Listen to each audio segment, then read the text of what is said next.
Only 4 teams take home state trophies, and that will be the consolation in our third-place game. Pinckneyville coming off just their second loss of the season. Maroa-Forsyth taking home their first basketball hardware ever. Pinckneyville and Maroa-Forsyth next on the IHSA TV network.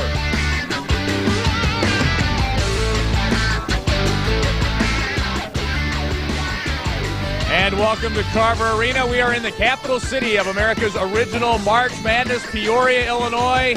And this is the place with your helpful hardware man tonight.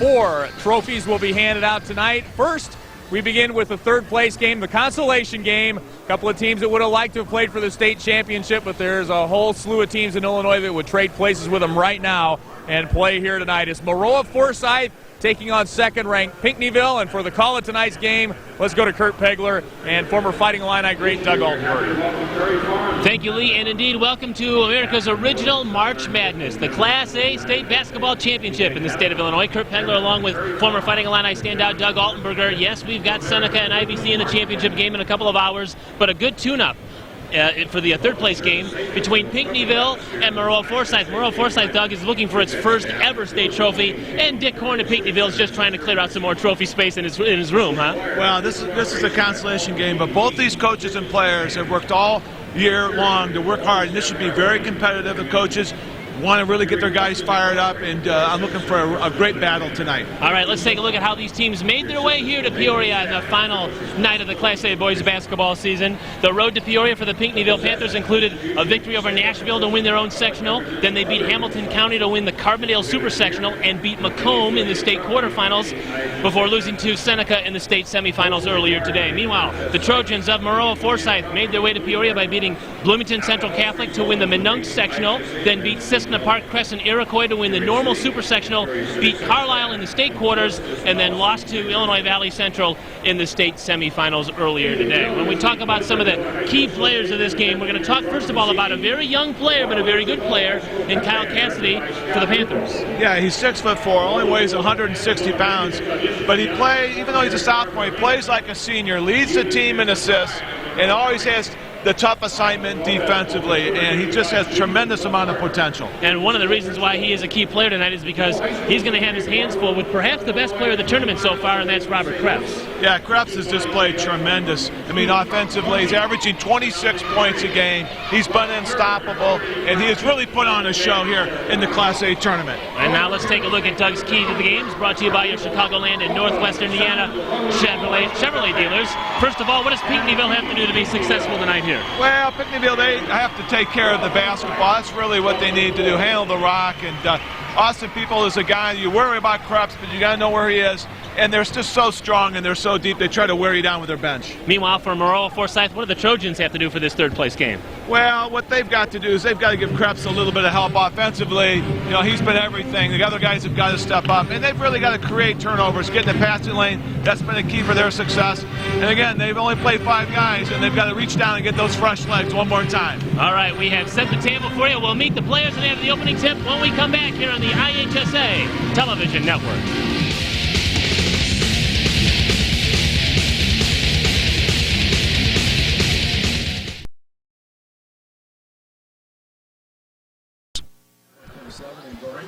And welcome back to Carver Arena in downtown Peoria, site of the Class A Boys Basketball State Championship. Kurt Pegler, Doug Altenberger, our sideline reporter is Lee Hall. 32-2 Pinckneyville, getting set to take on 30-3 Maroa-Forsyth.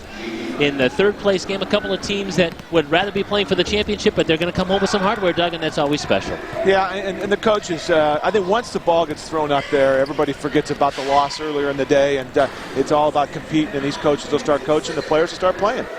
Let's show you the locations of these two schools relative to Peoria. This map is brought to you by American Airlines. We know why you fly. We're American Airlines. Pinckneyville, the longest journey to get to Peoria by mileage, about 210 miles due south of Peoria for the Panthers to come up north. And Maroa-Forsyth, the Trojans, located in Macon County near Decatur, about 72-mile trip from Maroa-Forsyth to Carver Arena. When we take a look at the tale of the two cities between Pinckneyville and Maroa-Forsyth, see how they measure up with one another. The population base larger at Pinckneyville, about 5,400 and 1,500 for Maroa-Forsyth.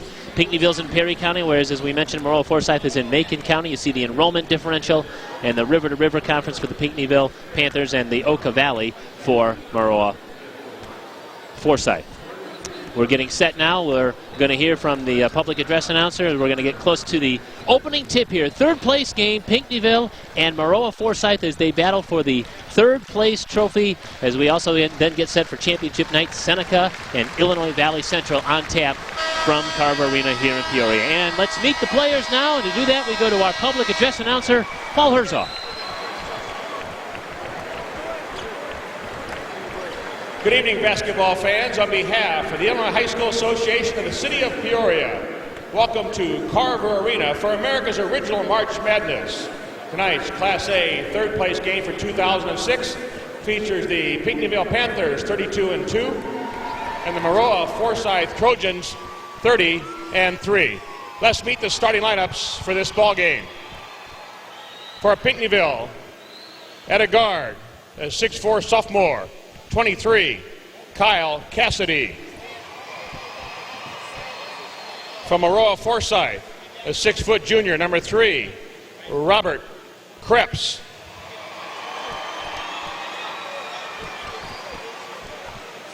The other guard for the Panthers, a 5'10" junior, 24, Skylar Graskowitz.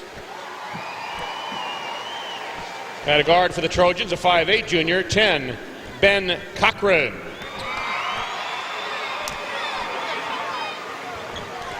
At a forward for Pinckneyville, a 6'1" senior, 22, Lyle Winter.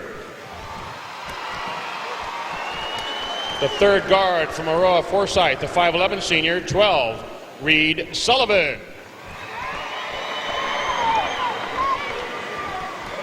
Another forward for the Panthers, a 6'5" senior, 33, Austin Winter. At a forward for the Trojans, a 6'1" junior, 5, C.J. McClellan. The third forward for Pinckneyville, a 6'2" junior, 44, Zach Hawkins. And at forward for Maroa-Forsyth, a 6'3" senior, 13, Austin Peebles. Coaching in his 31st year at Pinckneyville, a record of 682 and 253, head coach Dick Korn. Coaching in his 7th year at Maroa-Forsyth, a record of 121 and 76, Chad Kluber. Please turn your attention to the center court area where the president of the Illinois High School Association Board of Directors, Jim Woodward, is making a special presentation. The National Federation of High School Associations Section 4 2006 Spirit Coach Award to the Pinckneyville cheerleading coach, Neva Korn.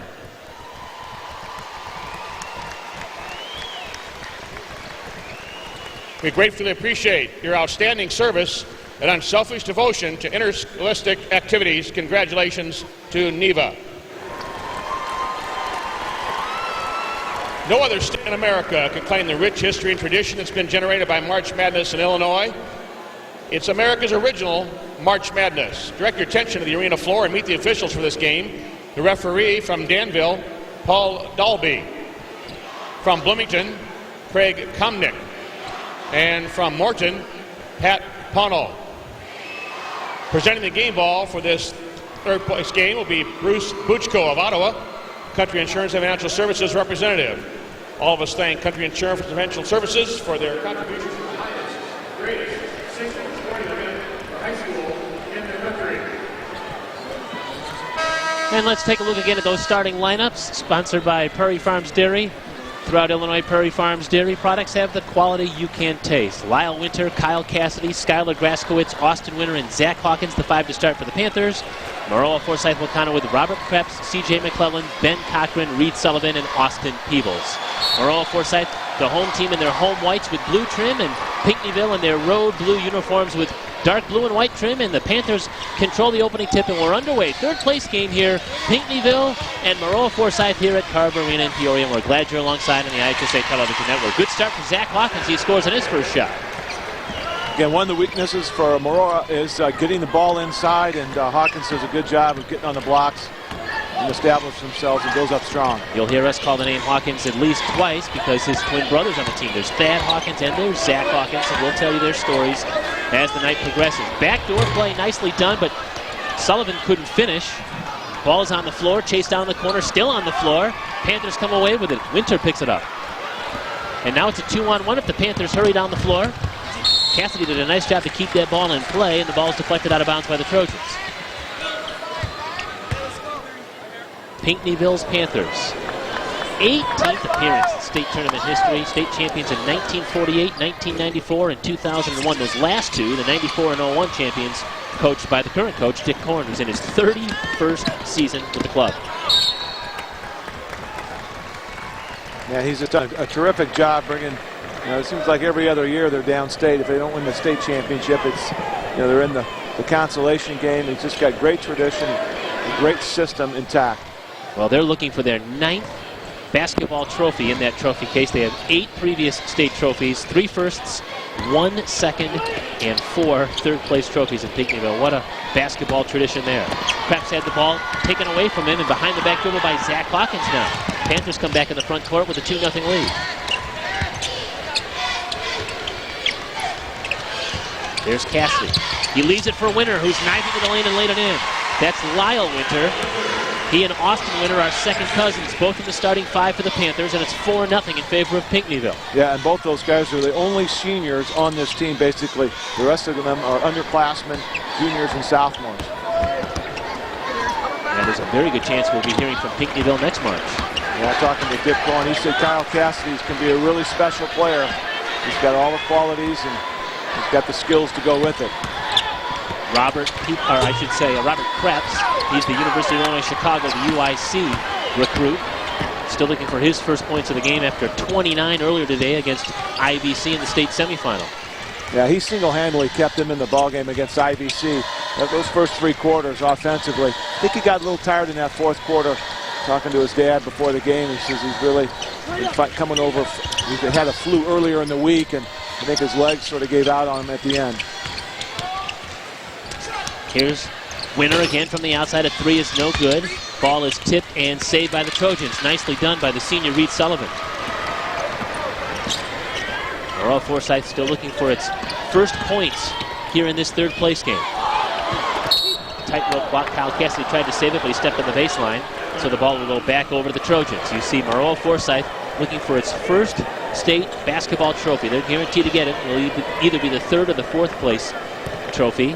The only other Maroa-Forsyth Trojans team to be considered a state qualifier was the 1957 team, which made it to the Sweet 16 and beaten by Champaign High School back then, 49 years ago. So obviously they're a little excited in Macon County about the success of this year's club. And Chad Kluver's just done a great job of coaching these kids, and physically they can't match up. Great shot by Krebs. Again, he's a guy who did a nice job reading the defense. Cassidy stayed back looking for the drive. He pulls it, hits the 3, but Kluver's done a great job of just really, not having the big guy, the traditional big man with his back to the basket, and he's done a great job with really pressure defense, using the speed and quickness. That's the strength of this team. Travel violation whistled against the Panthers. Officials timeout on the floor. Pinckneyville with an early 4-3 lead over Maroa-Forsyth. Back with more from downtown Peoria. Carver Arena and the state championship game is around the corner after these local messages.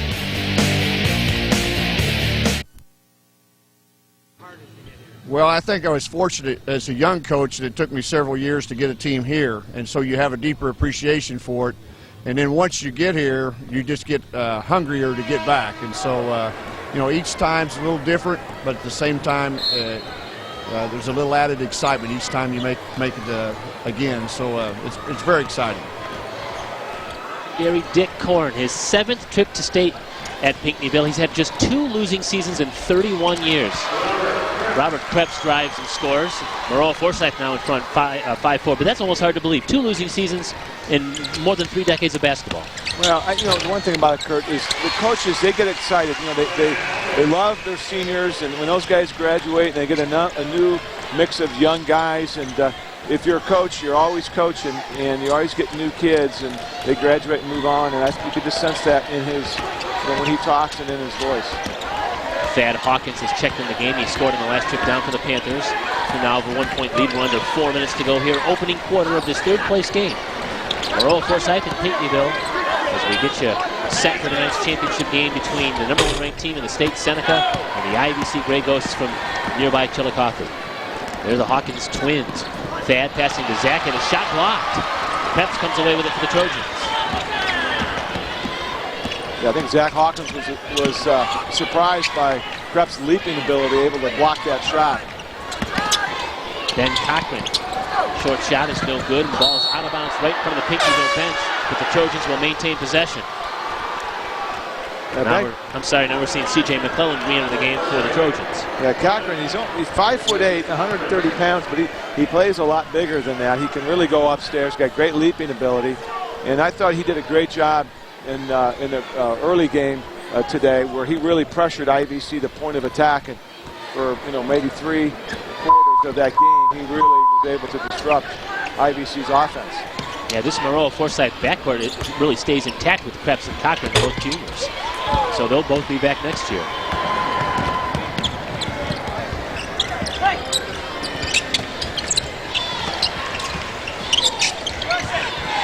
Good ball movement. They do a great job. Pinckneyville really tries to rotate it, reverse it. They'll throw that back screen at you. You can't fall asleep on the weak side. Hawkins fadeaway jumper rattles in. So Zach Hawkins showing the nice touch.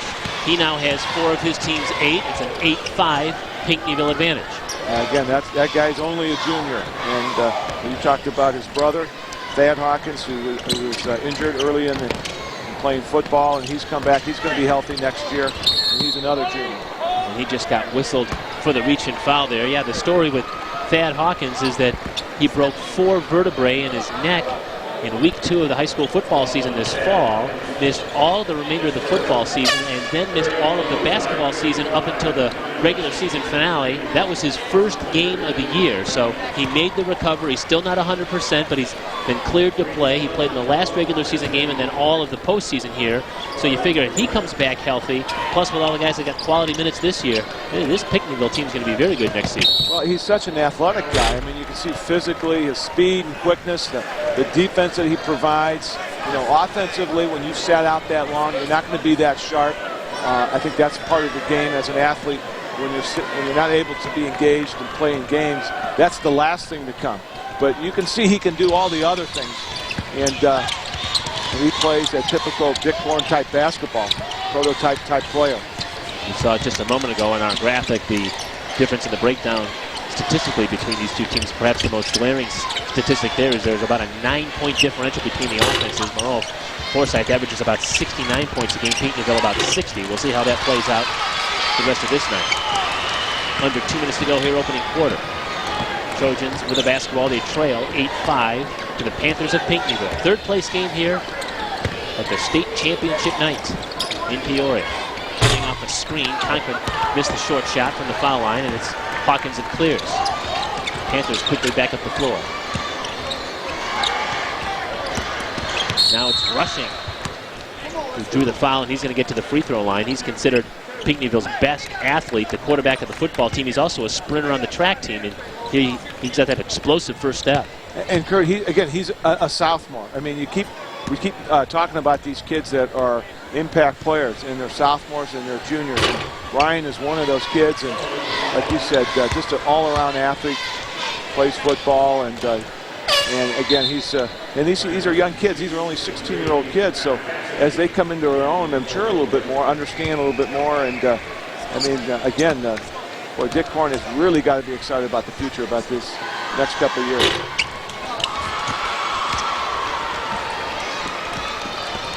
Fast-moving opening quarter now, under 90 seconds to go here. Again, an 8-5 Panthers advantage over the Trojans of Maroa-Forsyth. Kreps, stutter step, drive, and he's going to get to the free throw line. The foul's going to be whistled against Kyle Cassidy, who just checked back in the ballgame for the Panthers. And that's the thing about Kreps. He's very deceiving. He's about 6 feet tall, but he's got great leaping ability, and even against the taller opponents, he's fearless. He goes upstairs, able to draw that foul. Kyle Cassidy's 6'4", so even though he's given up 4 inches, Kreps feels like he can take you on the drive and he can finish you off. He has been a terrific finisher here in this state tournament weekend. 29 points yesterday against Carlisle in the state quarters. 29 points in the semifinal loss to IVC earlier today. So we mentioned at the top of the broadcast, he might be the best player in the tournament this weekend. Yeah, you know, last year when Illinois made the great run in the Final Four, got to the championship game, during that time, Jerry Colangelo was talking to the team, and one thing that he said, it really sort of hit me. He said, you know, seize the moment. You know, don't be afraid. You know, you've worked hard your whole life, and you can see Krebs has really done that. He has definitely seized the moment. Wiener fills the lane and flipped it in with a nice finger roll. That's one of the seniors on the team. That was a great pass. It was a no-look pass, and did a great job, Winters, of holding on to that basketball, able to finish it off. We approach now 30 seconds to go here, opening quarter of this third place game. Krebs open, left wing, three is good. Robert Krebs can shoot the three, as we've seen this weekend. His second three-point make of this game, given now 88 three-point makes for the season. He shoots it at 46% from beyond the arch. Yeah, he scored all 9 points for the Trojans so far here in the first quarter. Final seconds now of this opening quarter. 5 to shoot. Cassidy lost his balance. The three is missed. Tipped out as Hayden Hicks couldn't get it to go down, and that's going to be the end of the quarter. 8 minutes in the books, and Pinckneyville has a 1-point lead over Maroa-Forsyth, 10-9. Back with more from Carver Arena after we listen to these messages from our network sponsors.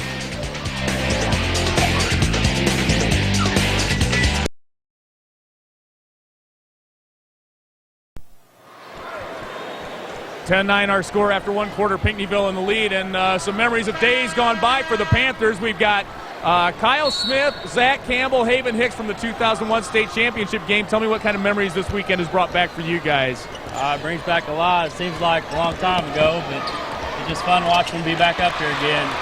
They've been fun to watch all year. Zach, it looks to me like Dick Korn, once the game starts, he doesn't know if it's a third place game, a championship game, or a pickup game. He's all business. Oh yeah, he usually is that way, yeah. He's, I don't know, he doesn't smile too much, so. You got any, Haven, you got a brother on this team. This has been especially special for you. That's right. I'm really proud of the way they've all played. They really show the community what basketball is all about in the South, and we're all proud of them. Just like we're playing on the floor today, they're doing it for us.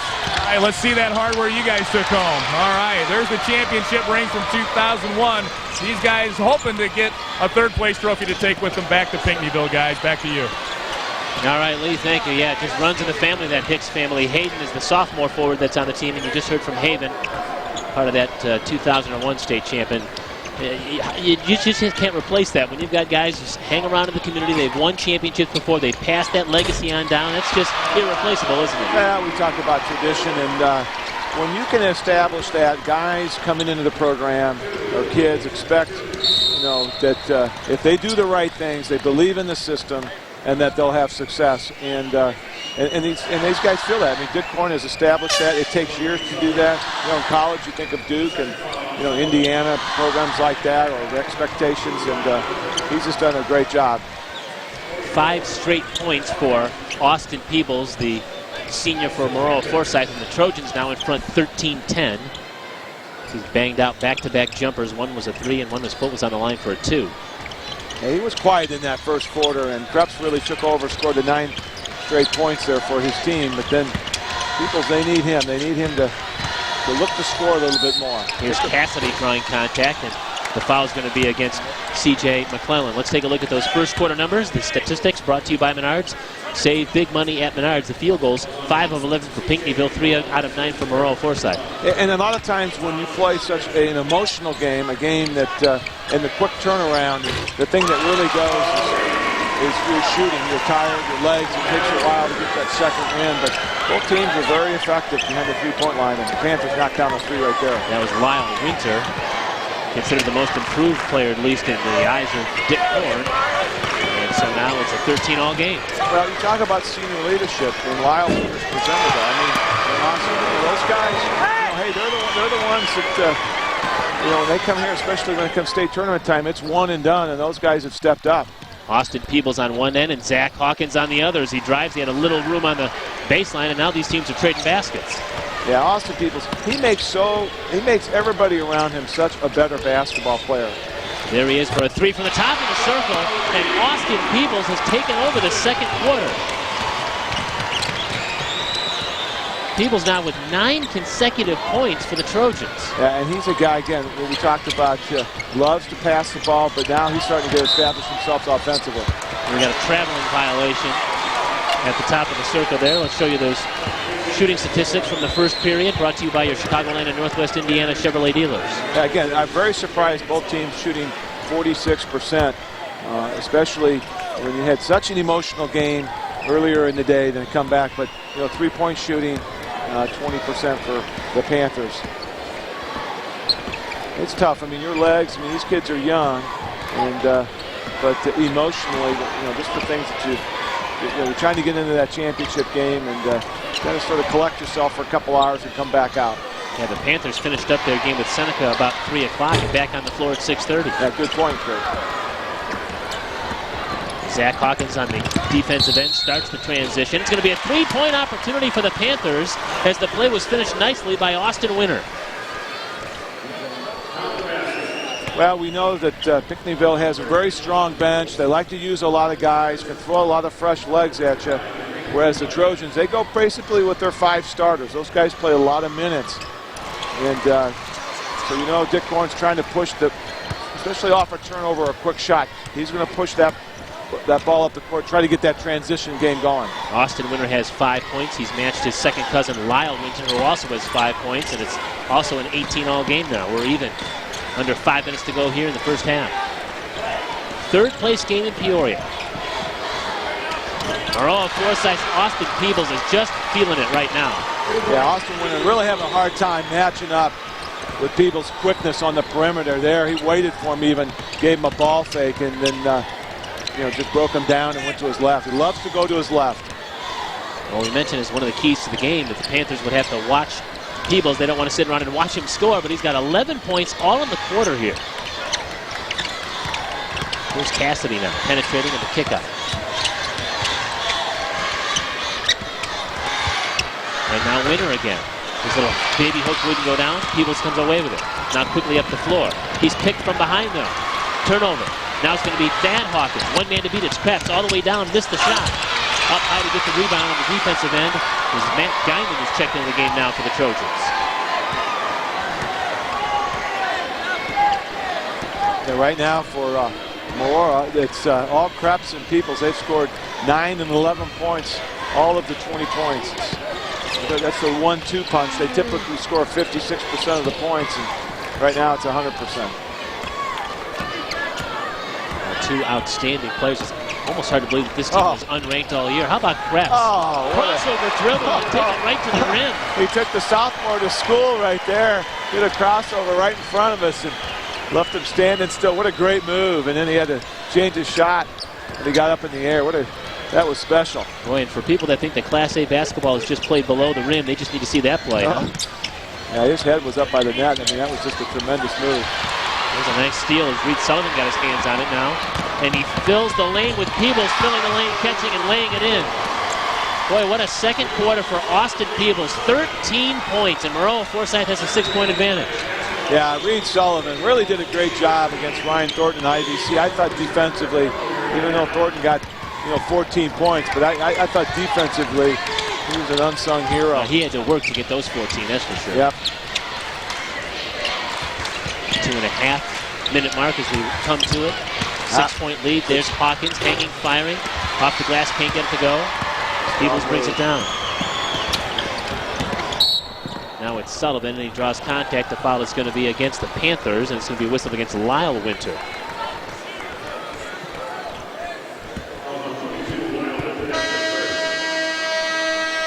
And we've got a timeout on the floor. 6-point lead for the Trojans of Maroa-Forsyth. Back with more from the third place game in Peoria after these local messages.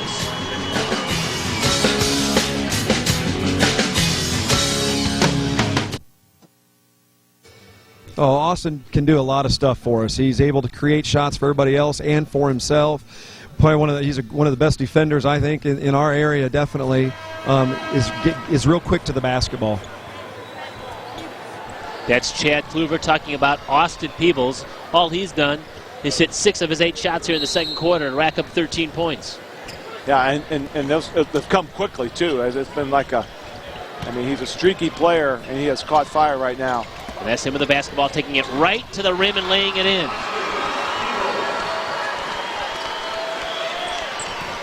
Well, here's a young man that averages 21.3 points per game, and he's got 15 in the opening half. And Krebs and Peebles, they make it look so easy out there, and the rest of the guys are throwing screens. They feed off them, and once those guys get going, they're just making it. This is a good defensive team from Pinckneyville. Graskowitz, he's the three-point shooter. He can't get it. Up high to get the rebound is Hawkins, and Graskowitz to try again. That one's no good. Ball is out of bounds, and we got a foul here, too, it looks like. Yes, we do. It's going to go against Pinckneyville. Let's take a look at the H&R block in your quarter statistics. Points in the paint favors the Panthers. Blocks favors the Trojans, and assists about even. Yeah, you would assume with the Panthers, they like to get that ball inside. They've got some bigger, more physical guys, and Zach Hawkins and Austin Winter. And this team is, the Trojans are perimeter-oriented. There's Peebles again, a three-point play try now, and Austin Peebles has completely taken this basketball game over. This is incredible. He has scored 17 points in this quarter. I'm not sure what the record is. We'll have to ask the truck, but he's got to be approaching something in one quarter. Wow. And he's still got a minute and a half to go.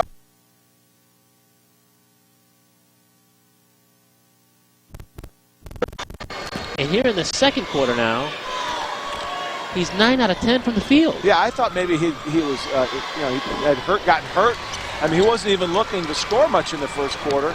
Perhaps sort of took up the slack, but Chad Kluver must have given him a little pep talk there between the first and second quarter, because he looks like Pete Maravich out there. 18 points now for Peebles, all in this second quarter. Cassidy lost the ball, got it back. Now Graskowitz, now it's in the far corner. As we mentioned, the Panthers do a great job of moving the basketball around. Cassidy misses, Peebles comes down with it. He also has 4 rebounds to go along with his 18 points. And now he's going to try it. Why not? He's feeling it, huh? Hey, he's human. He actually missed one here in the quarter. Thought that was going to go down. Now Cassidy in transition. His pull-up 15-footer is off the back of the rim, tipped around, and it's Krebs high up to get it. Boy, both these teams going up and down the floor. You couldn't tell that this is their second game in about 5 hours. Final seconds of the quarter. They handle the ball so well. They're so extremely fundamentally sound. Both Krebs and Peebles. The mismatch right there, the sophomore against the senior. Krebs pull up, off the glass, can't get it. Tipped around and controlled by the Panthers, who will likely get the final shot here of the half. Well, Pinckneyville had a 1-point lead at the end of one at 10-9, but Austin Peebles and Maroa-Forsyth has dominated this second period of action. 6 to shoot. From the corner, the shot is missed by Hawkins and tipped out of bounds, and the Panthers will maintain possession with 1.4 seconds to go in the half. We'll see if they can get off a catch and shoot here. Cassidy to trigger. He does get it in to Rushing, who can't convert. Got a good look, but couldn't get it to go down, and we're done with the first half of action of the third-place game. And the Trojans of Maroa-Forsyth with a 20-point quarter lead Pinckneyville 29-18 at the half. Lee Hall is standing by now with Trojans head coach Chad Kluver. Well, Krebs and Peebles might sound like a law firm. They laid down the law in the first half, didn't they? All of your 29 points for those two guys. I know, and they're early. Robert was the one doing the most of the damage. We had to get Austin some touches. We finally did, and he made a couple, and you could tell he's getting into the game and the flow of the game good. Tell me about how the guys handled disappointment earlier today and getting back up for this game. Well, I think they handled it very well. It was disappointing. There's no doubt about it. And you'd want your kids to be disappointed about it. And that's why, or you wouldn't be here if you wouldn't be. But I think they bounced back, and now you just got to fight the fatigue a little bit and just kind of fight through it and trust each other. All right, Chad Kluver. Thank you very much. All right, thanks a lot. We'll be going right back over to Kurt, right? Thank you. 29-18, Maroa-Forsyth with a lead at halftime over the Pinckneyville Panthers. And back with more from Carver Arena after this network break.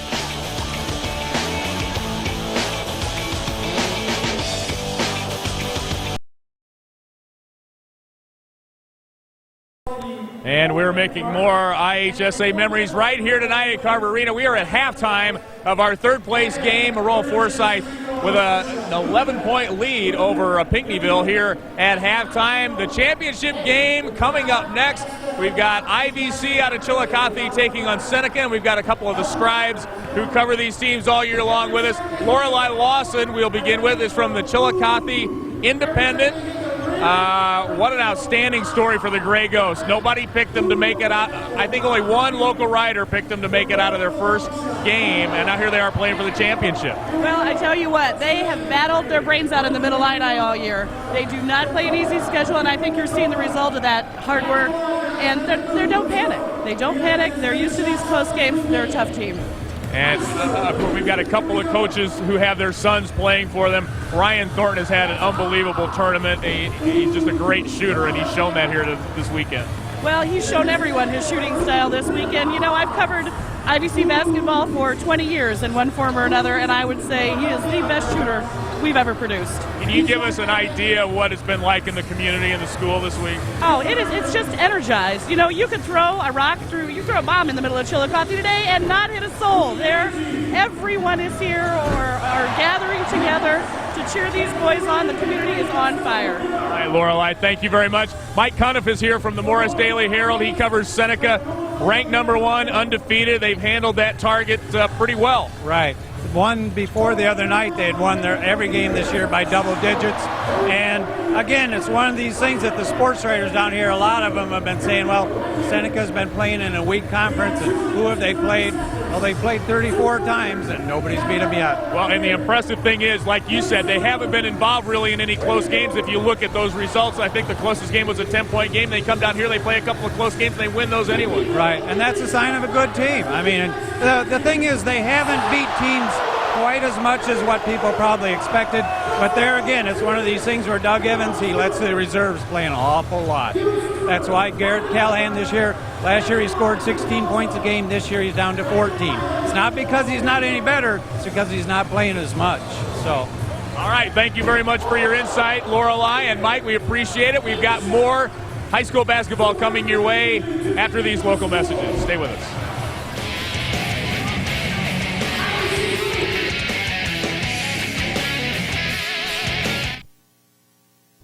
Back here at the Peoria Civic Center, halftime of the third-place game, Class A State Basketball Championship. Maroa-Forsyth 29 and Pinckneyville 18. Kurt Pegler and former Fighting Illini standout Doug Altenberger with you. What a second quarter by the Maroa-Forsyth Trojans, huh? Yeah, I mean, Austin Peebles just put on a show, and his coach talked about giving him some more touches, and he got in the flow, and when you've got a guy skilled like him and he feels it, and he put on quite a show that second quarter. Let's take a look at those statistics brought to you by Menards. Save big money at Menards. 9 of 14 from the field in the second quarter. That's the Trojans. Yeah, and you know, they were struggling there early on, and they caught fire. Krebs and Peoples 12 for 19. And then you see turnovers. Both the teams taking care of the basketball extremely well.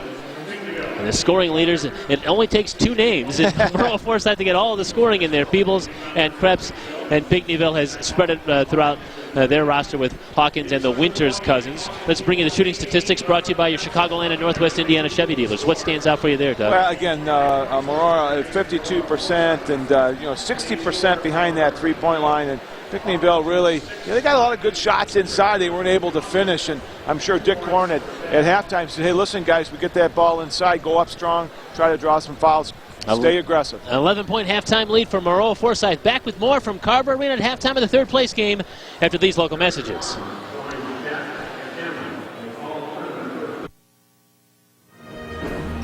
(29-18) our halftime score. We're with Pinckneyville coach Dick Korn, and Coach, it's always tough playing that second game and then coming right back for the third-place game, and second quarter was kind of tough on your guys out there. Well, we didn't guard anybody, especially Peebles. I mean, he just lit us up. They only had one player score the first quarter, and I think Krebs got 2 points. Peebles scored the rest of them. I mean, we got to do a better job of helping off of their non-scorers right now, and we're not getting that done. We're just not playing with the energy we need to play with. All right, Coach, good luck to you the rest of the game. Thank you. All right, thanks a lot. And back over to you, Kurt. All right, Lee, thank you. Let's take a look at some of the highlights that shaped that first half of action. Yeah, I thought Zach Hawkins early on had a lot of success. They got away from him and get the ball inside. But Krebs that first quarter kept it in there. He had 9 points, and then again, the ball went inside. They had good movement. And when Pinckneyville got that ball, stayed aggressive. I think they needed, like you said, what Dick Korn said, they lost their energy a little bit in that second quarter, and then Peebles just took over. He elevated his game, and the Panthers didn't respond. And it's an 11-point Maroa-Forsyth lead, 29-18 halftime score. The third quarter's around the corner. Back with more from Peoria after this network break.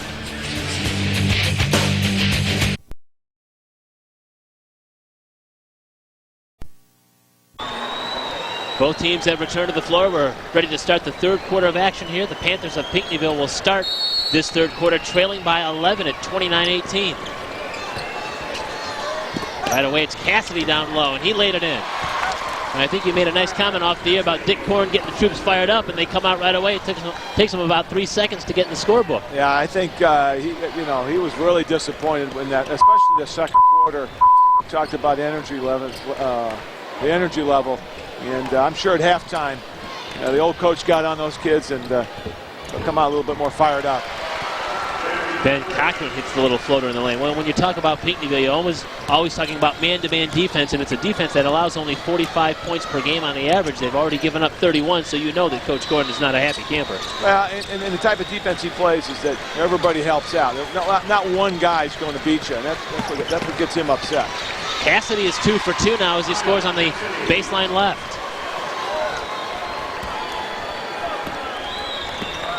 Well, at least Kyle Cassidy's got a charge in him now.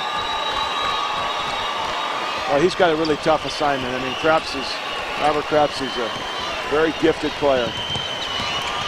Here's Peebles with that 18-point second quarter, but the ball's on the floor. He lost it. The Panthers come away with it. It's been a relatively clean game with regards to the turnovers. Sometimes you see that in that third-place game, but only the fourth turnover for the Trojans, and the Pinckneyville Panthers only have 3 at this point. We've got a whistle, and we've got a held ball, and on alternating possession, the ball's going to go back to Maroa-Forsyth.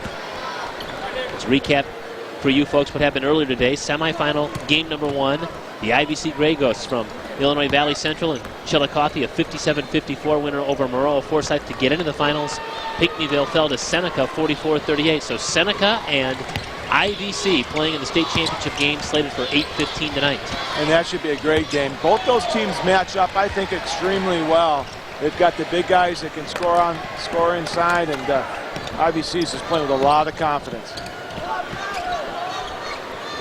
Here's Cassidy working on McClellan. Now it's Winter driving and scoring. Nicely done, Austin Winter putting the ball on the floor. Winter now with 7. Pinckneyville within 7.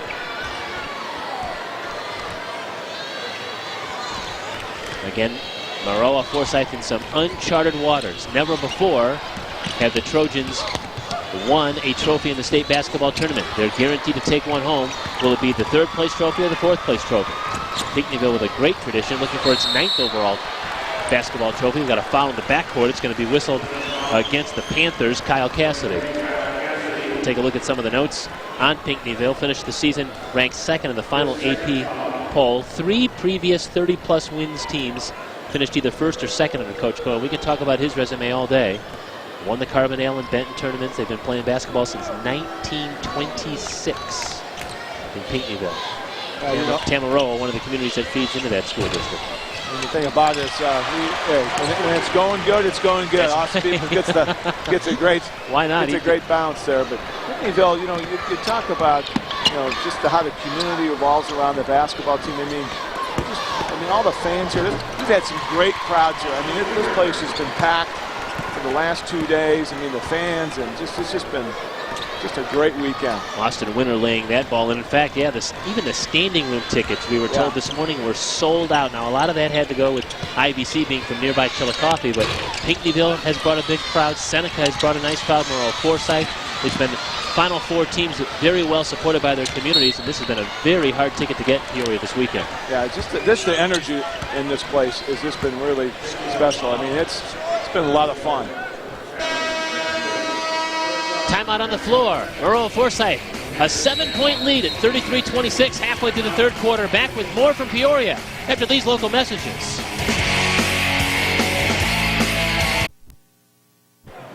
And welcome back to Carver Arena. 33-26, Maroa-Forsyth with the lead over Pinckneyville. And this is what we like to call point counterpoint.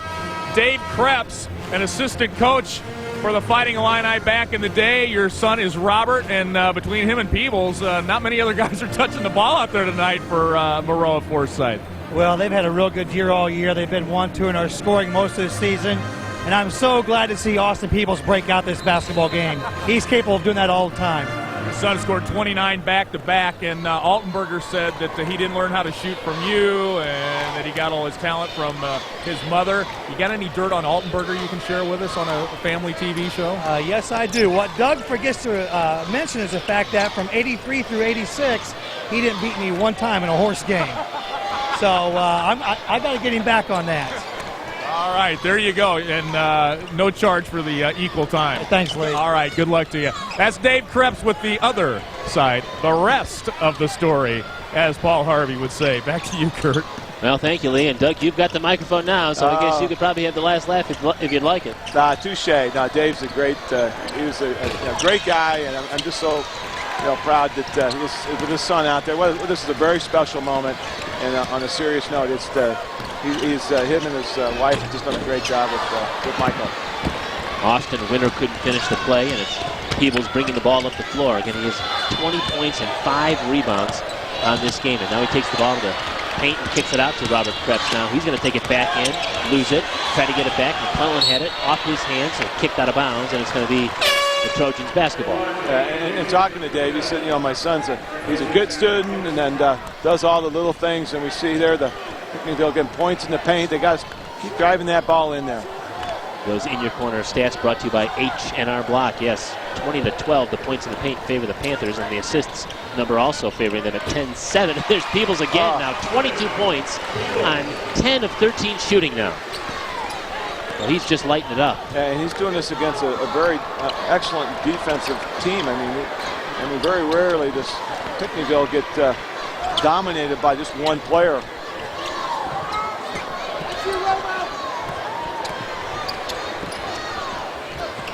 Hawkins' pass is deflected by Peebles, who was thinking he could maybe get a breakaway dunk there if he timed the pass just right. Well, he's done a little bit of everything here tonight.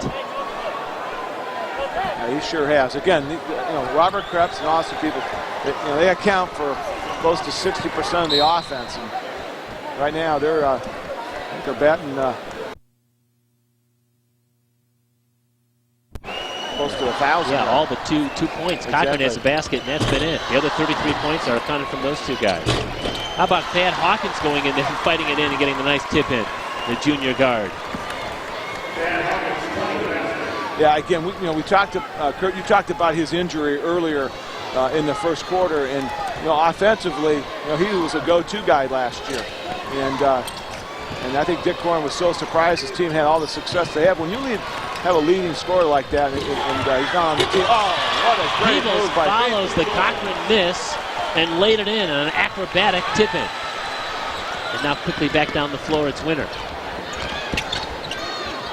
But you're right, Dick Corn thought, boy, when he went down during football season, he told us on Thursdays, we got a 3-point opportunity here. He said, I was thinking about maybe having a 16-win season this year when your star player goes down, and you're thinking, we got a young team, but instead they've made their way to the third-place game with a 32-2 record. As we take a look at some of the Trojans game notes, they finished among the teams getting votes in the final AP poll, which would have balanced out to about 21st. Both losses on the season to Macon Meridian, although the Trojans did get them at one point during the regular season. Won the St. Teresa Holiday Tournament in Decatur. And again, Peebles and Krebs doing the bulk of the scoring every single game this year. One of those two guys was the team's leading scorer except for one, and that was when Ben Cochran had a leading scoring effort back in January. Yeah, and Ben Cochran's done a nice job in this tournament, averaging 8.3 points per game, and we talked about his defensive effort. He really pushes the point of attack. As we approach the 2-minute mark left here, third quarter of the third-place game, Maroa-Forsyth with a 37-31 lead over Pinckneyville. Seneca, the #1 ranked team in the state, and IVC, the Illinois Valley Central Gray Goats from nearby Chillicothe, set to tip off about 8:15 in the Class A state championship game. Seneca trying to become the first unbeaten state champion since 1986's two topless wooden shoes.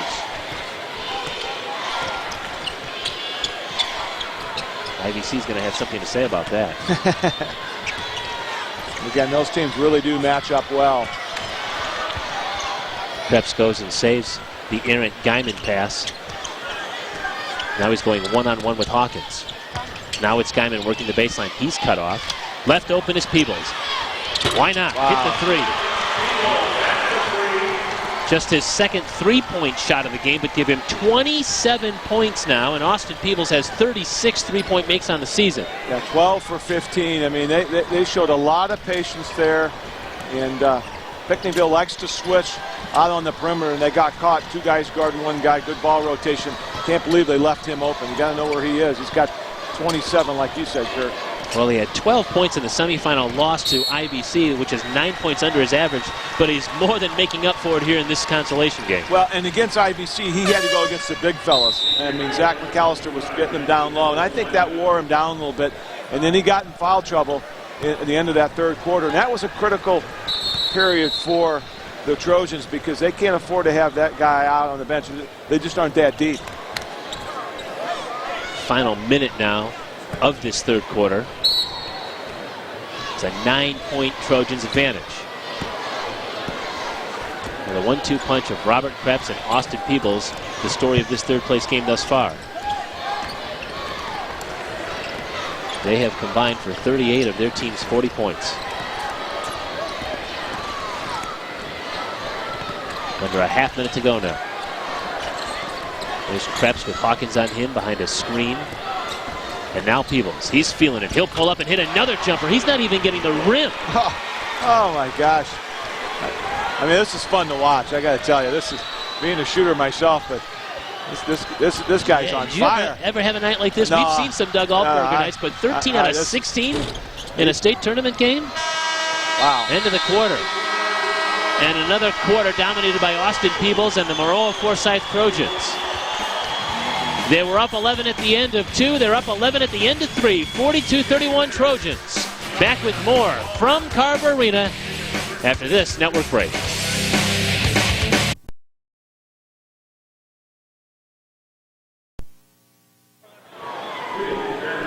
And we're back at Carver Arena, 42-31. Maroa-Forsyth leading Pinckneyville. We are with Gene Place. Back in 1953, he played for Pinckneyville and brought home a third-place trophy. Played for the legendary Duster Thomas. Tell us about Coach Thomas. Dick Korn's been there forever. Coach Thomas was a legend in his own, wasn't he? Well, yes. He changed basketball in Southern Illinois, probably a lot in Illinois. There was a lot of new rules set from his time on account of he had some things that he did. Now, he never ever cheated, but he played right at the line. Yeah. But he was a good coach. He was good to play for. This will be the 9th trophy in Pinckneyville history. Great tradition there, isn't it? Oh, yes, it is. Tell me about your family. You've 3 generations now. Yes, me and my son and my grandson. We all been in the Sweet 16. Right. Yeah, so it's a quite a tradition. Yes, my daughter was a cheerleader for Pinckneyville. My granddaughter was a cheerleader, hit or not. Awesome. Well, we're glad you were in Peoria this weekend, sir. Okay. All right, Gene Place. The first of 3 generations of Pinckneyville Panthers to play in the state tournament, guys. Thank you, Lee. What a story that is. Those of us that would just love to even get a whiff of the state tournament just to play in it, but let alone 3 generations. That's just a great story. You talked about, a 50 or 75-year anniversary. These guys come in, and here's seems like every other generation there's got a state championship. Fourth quarter underway here. Maroa-Forsyth with the basketball and a 42-31 lead. And there's a nice pass, this time from Peebles to Ben Cochran. And finally, somebody besides Austin Peebles or Robert Krebs in the scorebook. That's the second made basket now for Cochran. He has 4, and we've got a whistle before the play here, and it's going to be whistled against the Trojans. See if that foul's on Reed Sullivan. No, it's going to be actually on Cochran. What's amazing is Maroa doesn't play a lot of guys, and there's one of the few examples where they fell asleep there defensively, but they're really getting after it. I mean, we're talking about the offense, but they've really shut down the Panthers, and they're having a hard time running their offense. So these guys are putting a lot of energy out on the offensive end, and then they're matching it on the defensive end. Kyle Cassidy with that quick catch and lay in off the inbounds. An alert play there. Still an 11-point spread right now. There's Cochran again. Another nifty pass, this time from the top of the circle off the hands of Krebs. Again, Cochran and C.J. McKellen, all those guys, and Reed Sullivan, they really feed off those, the 1-2 punch. Hawkins drives and lays it over to Austin Winter, who shoots it in. Winter's having a nice night and a nice tournament. He had 11 points and 7 rebounds against Macomb last night in the quarterfinal matchup just to get to this semifinal round. Krebs missed the shot. It's cleared by Cassidy. And again, in case you're joining us late, this Pinckneyville team is a very young team, dominated by underclassmen, sophomores and juniors mainly, and so the future is very bright for Dick Corn's team for next year. There's a nice spin move by Hawkins, and he's going to get to the free throw line. Let's take a look at the third quarter numbers brought to you by Menards. Save big money at Menards. Yeah, we talked about the field goal shooting percentage by Maroa, and you can see that well over 50%. And a lot of free throws, pretty clean game, and Pinckneyville really struggled behind that three-point line.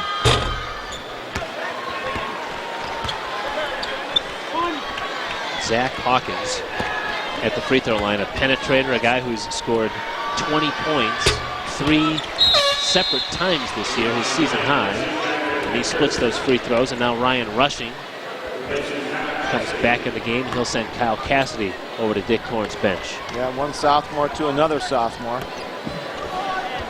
It's amazing how young this team is. You really don't see a team that young come downstate. Usually you see guys who are mostly a senior-laden ball club, or you've got a couple seniors that are really standouts, like Austin Peebles, and really high-impact players. And when you do see it, it usually paves the way for success. Seneca's a good story. They were here last year with an underclassmen-dominated team, and now back this year with a chance for a state championship. And now let's take a look at those shooting statistics brought to you by your Chicagoland and Northwest Indiana Chevy dealers. Yeah, Forsyth just really, again, shooting 54%, basically on the strength of Robert Krebs and Austin Peebles. Pinckneyville really struggling offensively. They've only got 36 points here, but they are trying to scrap back into this ballgame. Austin Peebles now with a 30-point game. As you mentioned, Pinckneyville has 36 as a team. Look at that number. 13 of 16 from the field. He has put forth a near-perfect game.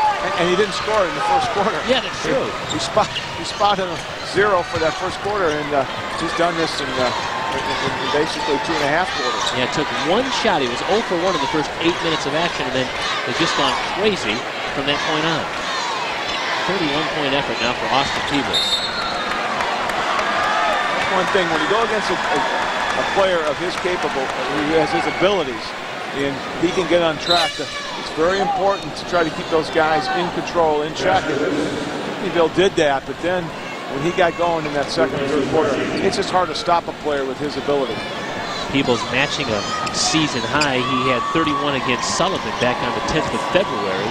So another point in his column, and he will have a new season high. Robert Krebs also has a 31-point game this year. Tried a backdoor alley-oop that time for Peebles, and it didn't work.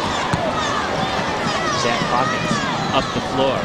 Nicely done as he finds Winter, and Wild Winter lays it in. Transition basket there for the Panthers.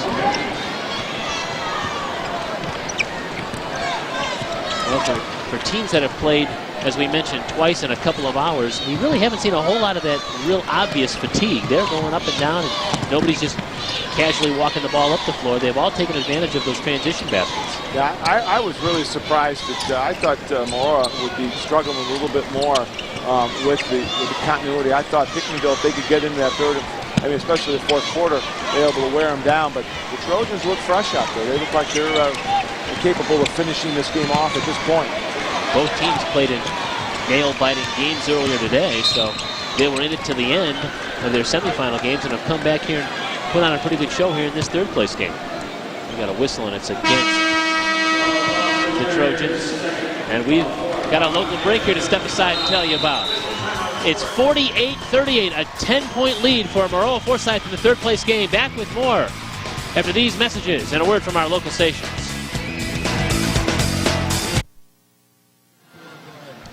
Ten-point lead for the Trojans of Maroa-Forsyth High School, 48-38. They lead Pinckneyville in this Class A third place contest. Again, Seneca and IBC standing by for an 8:15 tip in the championship game. 4 minutes and 1 second to go here in this one. Kurt Pegler, Doug Altenberger, Lee Hall back with you here in Peoria. Nice passing that time, but Sullivan couldn't complete the play for the Trojans. Back up the floor quickly, the Panthers. Winner hangs, fires, and rolls it in, and Austin Winner is quietly putting together a very solid night here. Yeah, he sure has. He's been a calming force for this young team in this consolation game. He's got 16 points and 7 for 10 from the field. He's being overshadowed by the play of Austin Peebles, but it's the other Austin Winner. Yeah, that's not so bad. 7 out of 10 in his effort from the field.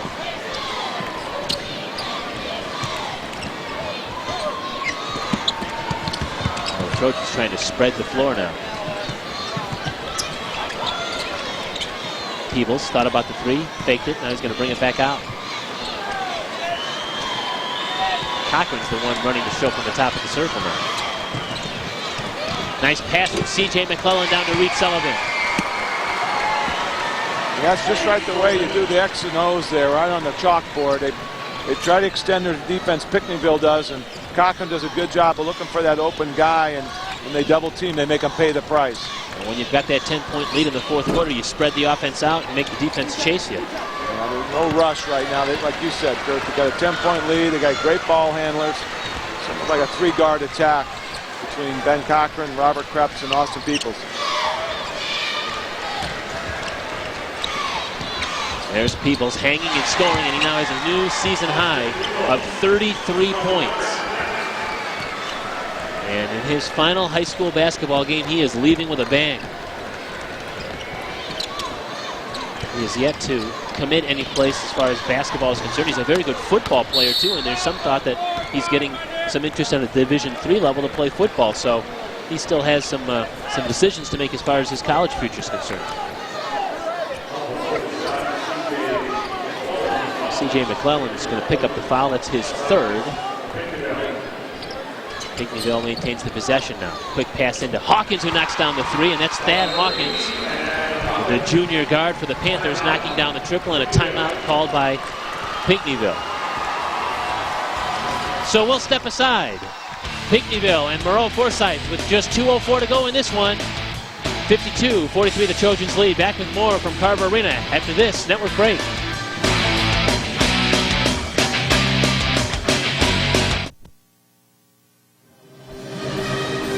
52-43, Maroa-Forsyth leading Pinckneyville here in the Class A Boys State third place game. Again, stay tuned, Seneca and Illinois Valley Central, the IBC Grey Ghosts. From nearby Chillicothe, ready to do battle in the state championship game. Jim Albrecht and Roger Lowe will have the call on that one for you.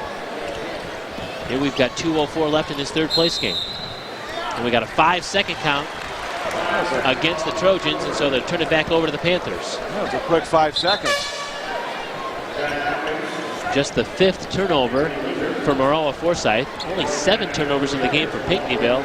Usually this game, this third place game, has a tendency to get a little sloppy, and there's a lot of turnovers, but not here tonight. No, but both teams, I think you might have really taken care of the basketball, been extremely sharp.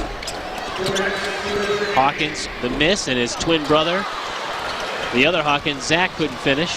Now it's Peebles as we've hit the 2-minute mark, and he's fouled at the timeline, that time by a trailing Zach Hawkins. Boy, Peebles still running up and down the floor as if this is the state championship game and not the third place game. Well, he recognized that there's a lot of blue jerseys down at the end. They're trying to get that offensive rebound. He had the numbers, and he really can push the ball up the floor. You can see his ability to really, he can move with that basketball. Talk about quickness, but sometimes there's coaches talk about quickness with the ball, dribbling it. And he's got it. Now Krebs is double teamed in the backcourt. And somehow, it's going to be maybe a 10-second count. What are they going to call? No, they're going to call timeout. Somehow the Trojans got a timeout called there. That was an interesting little scenario. Both sides were clamoring for a foul, and instead, Chad Kluver quickly called timeout. Take a look at some of the attendance numbers from this 2006 Class A Boys Basketball State Tournament. Better than 11,000 in Session 1, 11,500 in Session 2, a record sellout of 11,502 in the Session 3. That's earlier today. And another duplicate sellout here tonight. So a record attendance here at Peoria. Yeah, well, I was walking back to my car. Some guy wanted me to sell him his my official pass. I said, well, I can't. I got to get back in. But, I mean, it's a tough ticket to get. So better than 47,000 packing this place here to see some pretty good basketball this weekend. And again, we've got a state championship game on deck with the #1 ranked team in the state, Seneca, unbeaten, trying to become the first undefeated Class A state champ in 20 years. And the Cinderella story from Chillicothe, Illinois Valley Central, the IVC Grey Ghosts, a team not accustomed to winning in basketball, making its first ever trip to the Elite Eight, finds itself in the state championship game. Yeah, like you said, Kurt, in about an hour, all these televisions are going to be turned on, and IVC, and I think Peoria, too, the whole town, they're going to be rooting for the hometown favorite.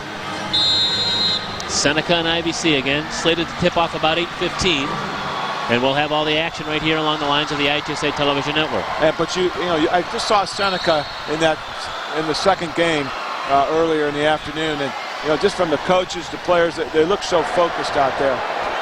Should be just a really interesting matchup. Well, you got a pair of senior-laden teams in that contest going at it. We mentioned this contest, but we've got a lot of the underclassmen playing here. Got the wave going like crazy here at Carver Arena too. Again, it's been a really festive weekend. And since Friday and Thursday when the shoot-arounds, and it's been the whole place has just been on fire. Under 90 seconds to go here in this third-place contest. Ben Cochran is fouled way out on the perimeter by Thad Hawkins. I think Cochran's just had a great state tournament. I mean, he's 5'8", and he just plays so much bigger than that, and he's another really athletic guy. Like Krebs can go upstairs, and they're not afraid to mix it up with the big guys. Now we're seeing a substitution as Hayden Hicks will return to the game, and he'll send Austin Winter, the senior forward, back to the bench, and he gets a nice round of applause. He may have played his final minutes of his high school basketball career. I think also with the Trojans, too, you've got C.J. McCullen and Reed Sullivan.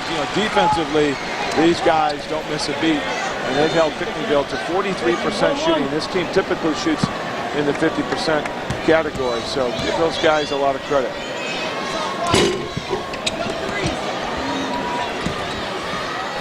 Minute 20 and counting left here. A 10-point Maroa-Forsyth lead. Panthers still playing hard. Both teams still playing hard here. Here's Hawkins, double team. Now it's Winter. Now it's Hayden Hicks. Left open, he'll try it. Come up short, tip out. Sullivan goes and gets, and he's fouled on the long rebound.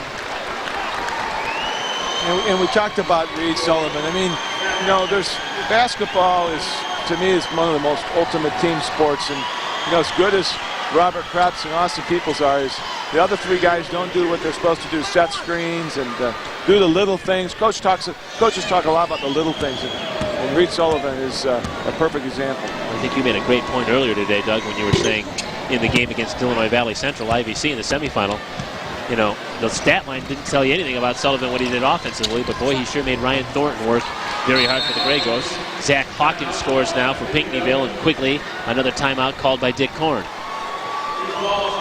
So there's more to basketball than just what you see in that stat line, and Sullivan's one of those guys who's proof of that.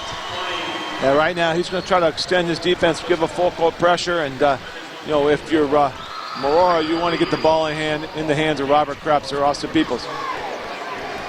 Take a look at this last basket here by Hawkins. Again, both teams are still going at it hard in these final minute of action. Yeah, Zach Hawkins. Hawkins had a lot of success early in the game, and he's a guy. He's a finisher. Once he gets that ball in the blocks, he's a bulldog. He goes right for the hoop and doesn't mind a little contact, and he's very comfortable down on the blocks. Now, Pinckneyville had a 28-game winning streak snapped earlier today. Maroa-Forsyth had a 13-game winning streak snapped earlier today, but they both played hard here in this third-place game. And don't forget, the boys Class AA tournament comes to Peoria next weekend. Friday and Saturday, quarterfinal matchups on Friday. Semifinal and state championship day is a week from today, next Saturday. And you'll see all the action along the lines here of the IHSA television network.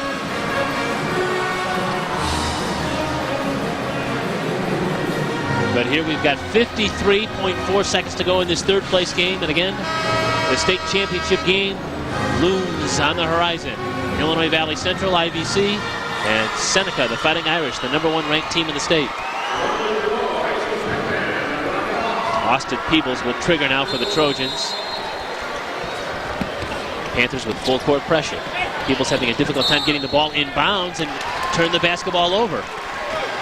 And now here's some offensive substitutions coming back in. This is a offensive for defensive change where it's almost like in hockey with a line change. Bring your defensive guys off, put your offensive guys on, huh? Exactly. Good coaching by Dick Korn. So the Panthers with a whole new group of guys on there. Here's the three-point shooter, Graskowitz. He can't get it to go. Kyle Cassidy, the offensive rebound. He can't get it. Zach Hawkins, another rebound, and a foul against the Trojans. C.J. McClellan's the guilty party.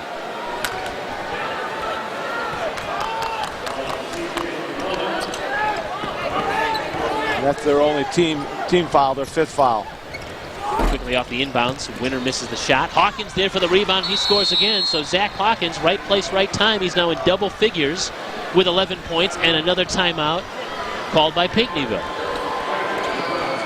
It's their final timeout. Get another look at the hard-working Zach Hawkins as he's just eating up space in the paint, getting those offensive boards. Yeah, they need some of those threes to go down. Right now, 2s are okay, but we're talking about, you only got 42 seconds left, 42.7 to be exact, and it becomes a game of possessions. And if you can knock down a couple threes, yeah, it can get you, and with a limited amount of time coming off the clock, gives you a better chance of coming back. Well, the Trojans struggled in getting the basketball in on that last inbounds play, which set up that last offensive set now for the Panthers. So again, you know you were going to see the full court pressure, and the Trojans have to find a way to get that ball inbounds. Well, I don't know if Chad Kluver is going to make an adjustment, but I wouldn't have Austin Peebles inbounds the ball. He's too athletic. He can just throw it up over the top, and Peebles can go up and get it. So maybe have somebody else inbound the ball rather than your best, one of your better athletes on the team. Of course, at 6'3", he's the tallest player out on the floor. Sometimes you need that to get in. We'll tell you who the Class A Kings are earlier today. Kewanee Weathersfield's Nathan Kohler crowned as the three-point champion, and Eric Hobby of Vandalia is your Class A Slam Dunk champion. That competition held earlier today.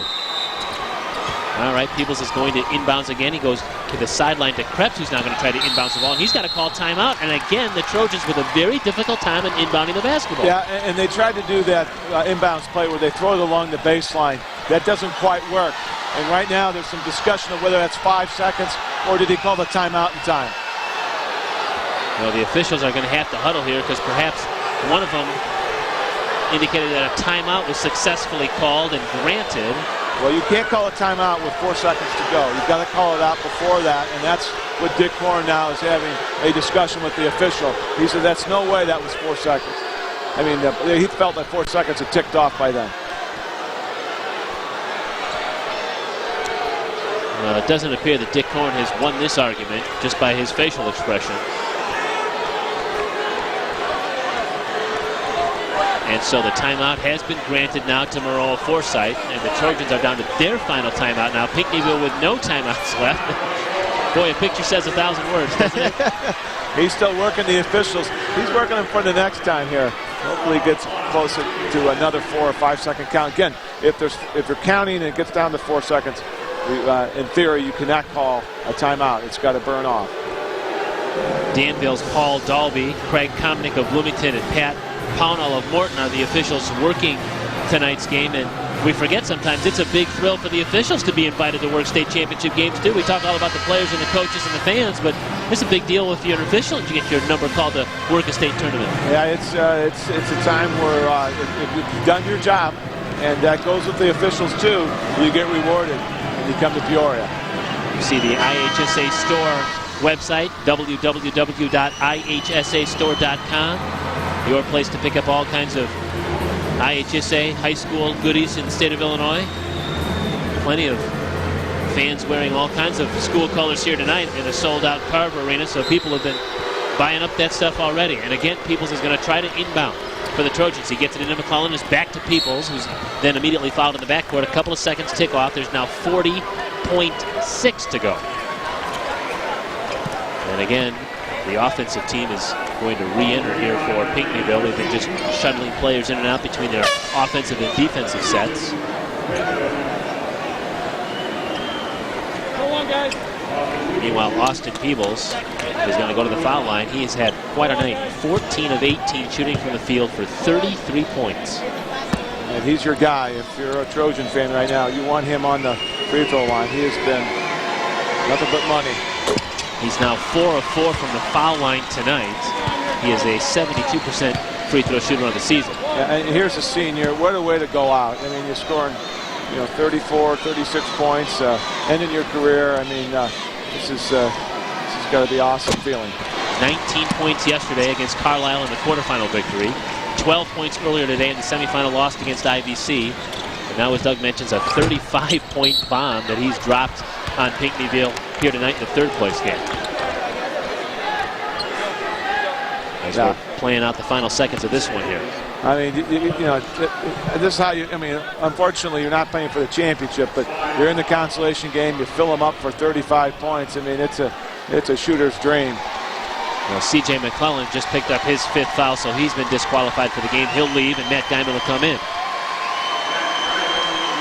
And he gets a nice round of applause from the Maroa-Forsyth fan base located right behind the bench. And the good thing for him is he's a junior. He'll be back for next year. I was just going to say, he's a junior, and he has had a whale of a tournament. Again, 0 points, but that doesn't tell you the whole story with him. He has been so important with his rebounding and his defense. Cassidy quickly gets the inbounds pass to Hawkins, who scores. He has 13 points, and the Panthers again foul, and there's 28 seconds to go here in this fourth quarter. It's a 6-point Maroa-Forsyth lead, and the fans out there that think, why do they play a third-place game? Nobody cares. Well, I think we're seeing that both these teams want very badly to win this third-place trophy because they're playing this final minute like it's for the state championship. Well, and Kurt, you work hard all year, and this is a once-in-a-lifetime, and you've got a chance to be either third place or fourth place, and you're going to do whatever it takes. I mean, these guys, these are bragging rights right now you're playing for. Robert Krebs is at the free throw line. He started out on fire. Remember, he had 9 points in the opening quarter, and now he's sitting on 12. Make it 13. Well, I give him credit. He has stepped back. He's let the senior step up and just had one heck of a game, and he hasn't tried to force it. Graskowitz is the three-point shooter. He misses. The tip is no good. Ball is still loose. Cassidy comes up with it. Now it's going to be Winner from the top of the circle. That's no good. The long rebound goes to Sullivan. Now to Guyman, who's chased back to the timeline, and he's fouled in the backcourt. And with 8.8 seconds to go, that's just about ready to do it.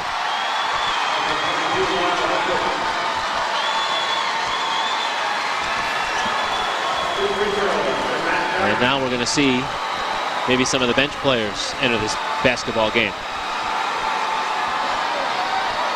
Indeed, both sides are clearing the bench. As you see the Maroa-Forsyth fan base cheering on their Trojans, who will bring home a state basketball trophy for the first time in school history. And it will be the third-place trophy from the 2006 basketball season.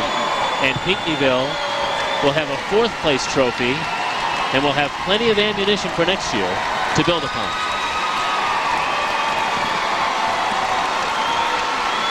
Nice round of applause here. Yeah, Pinckneyville, if you're a fan, I mean, you've got a bright future. I mean, you look at down the roster, it's all sophomores and juniors and a lot of young kids, and just a tremendous amount of potential here in the future.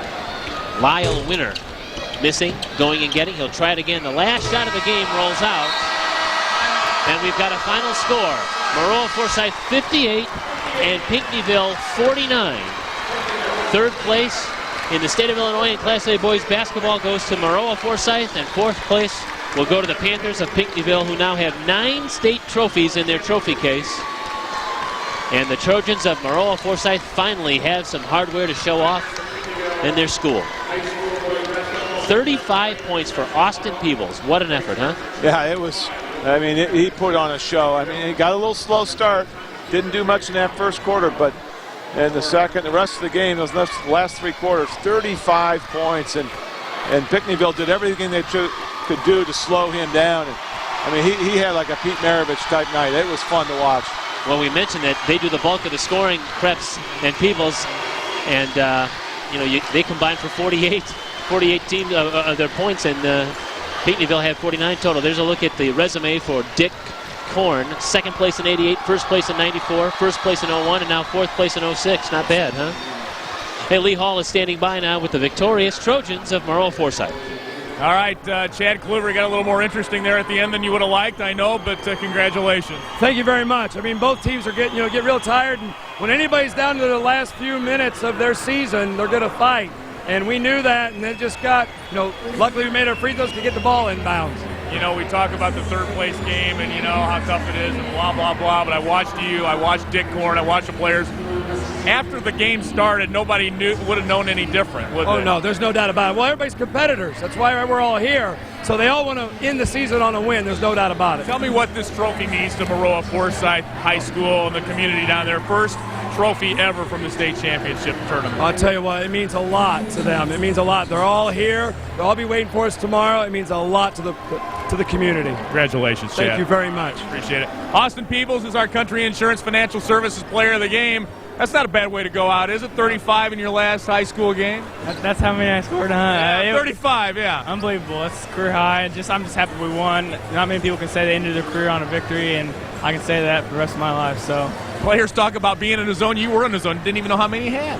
Yeah, I've been a little off this whole tourney, but hey, when it mattered the most, I came through and we won the game. I'm so happy. I'm just so happy. I know you'd have rather been playing in this championship game, but talk about just the season, getting down here and taking home a trophy. It's amazing. If you asked anybody in this place right here, they would never say Maroa-Forsyth would be here, and we're here, and we're taking some hardware home with us, and it's a great feeling. Enjoy. Thanks, Austin. Thank you. All right, Kurt, back over to you. All right, Lee. 35 points, a career high for Austin Peebles. He lost track of how many points he had tonight, huh? Well, I like the point he made. No one goes home a loser tonight in the consolation game or even in the championship. They all come home with a little hardware, and it's great to see them, the pride, the community, and that's what it's all about. Fun working with you this weekend. Kurt, it's been a blast. All right. Maroa-Forsyth over Pinckneyville for third place. Stay tuned. Seneca and IVC getting set to take on the championship game. We're back with more from Peoria after this network break.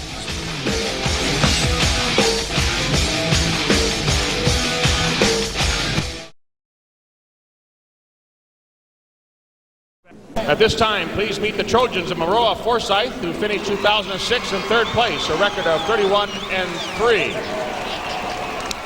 The superintendent, Steve Stinger. Principal, Mike Williams.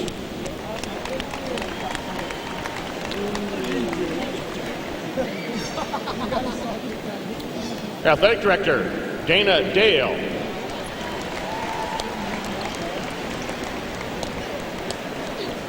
Head Coach, Chad Kluver.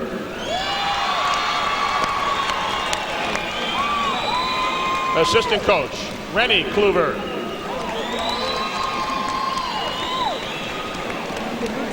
Assistant Coach, Phil Appleby.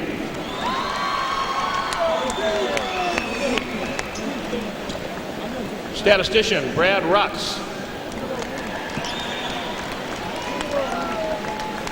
Manager, Austin Carter. Manager, Joey Rutz.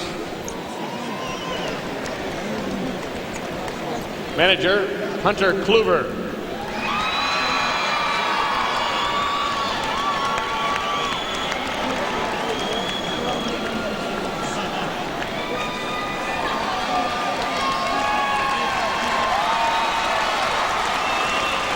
Trainer, Eric Streeter.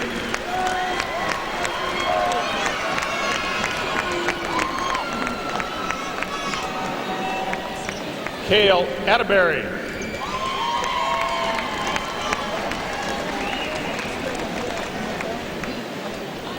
Matt Guyman.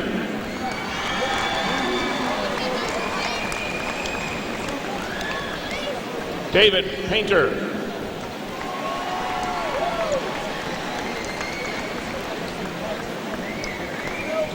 Ben Cochran.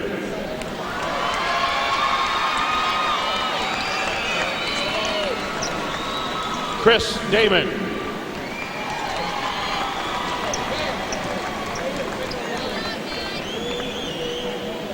Robert Krebs.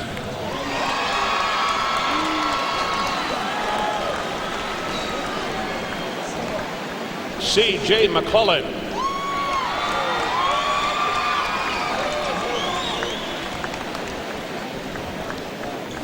Andrew Mills.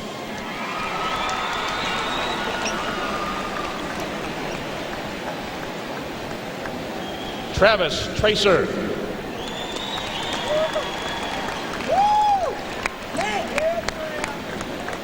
Rob Zabrinsky.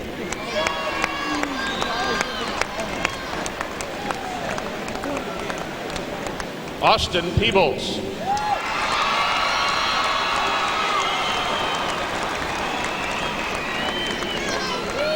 And Reed Sullivan.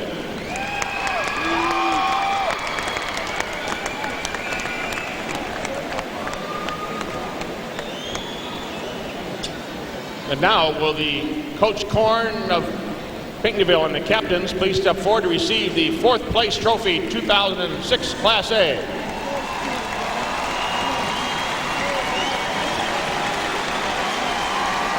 Congratulations, Pinckneyville Panthers.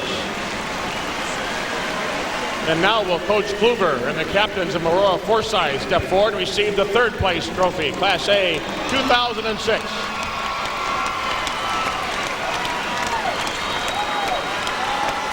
Congratulations to both teams and their fans for a great year and a great effort.